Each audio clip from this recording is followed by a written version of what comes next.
Every single time you send an email, stream a movie, or just scroll through your phone, you are tapping into this unbelievably complex system.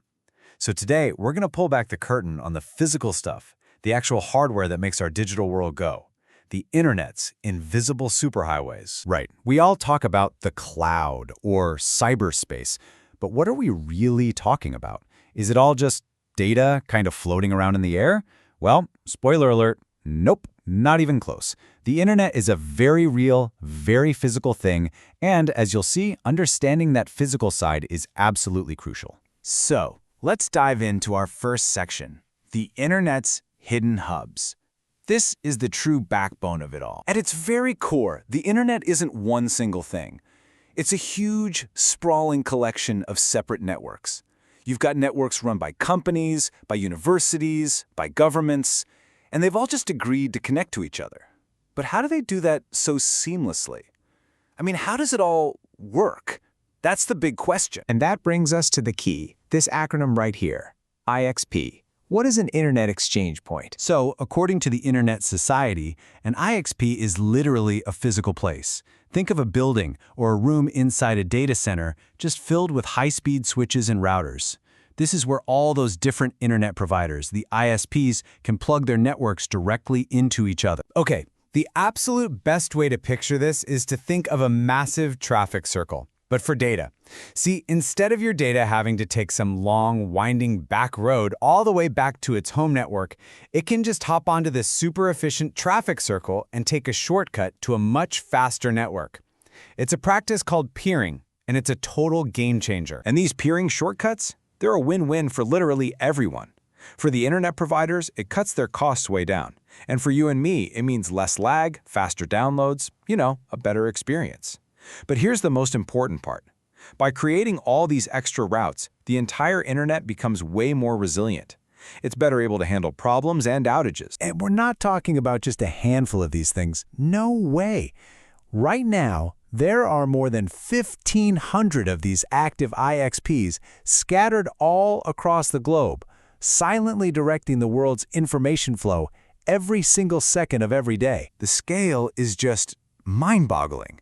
Get this, altogether, these hubs can handle over 2 million gigabits of data per second. It's a number that's almost impossible to wrap your head around.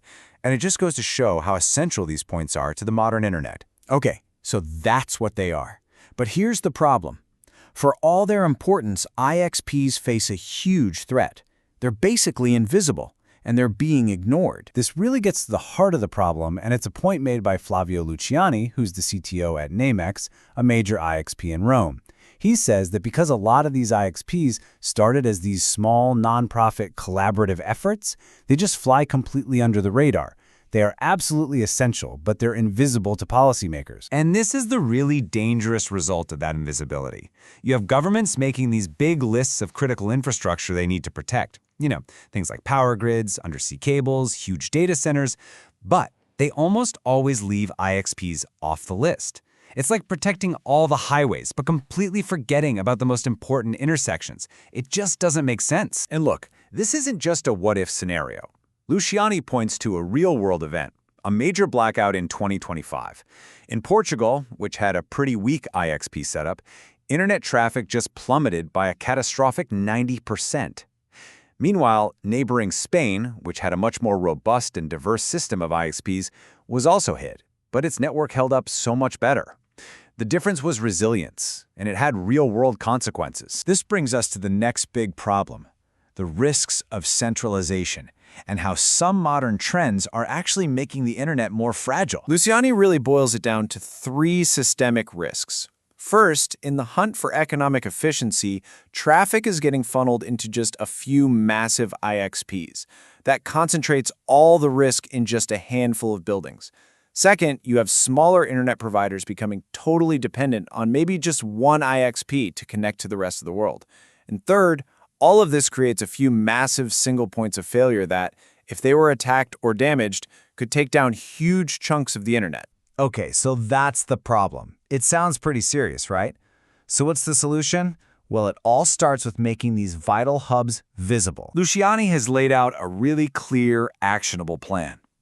He's proposing things like creating an observatory just to monitor the health of these IXPs, establishing a shared playbook for how to respond when one gets hit, and crucially, formally embedding IXPs into national security and disaster planning. Basically, it's time to start treating them like the critical infrastructure they actually are. And to be super clear here, this isn't about some big government takeover. The goal is not to replace the current system, which is often run by these great, neutral, nonprofit groups.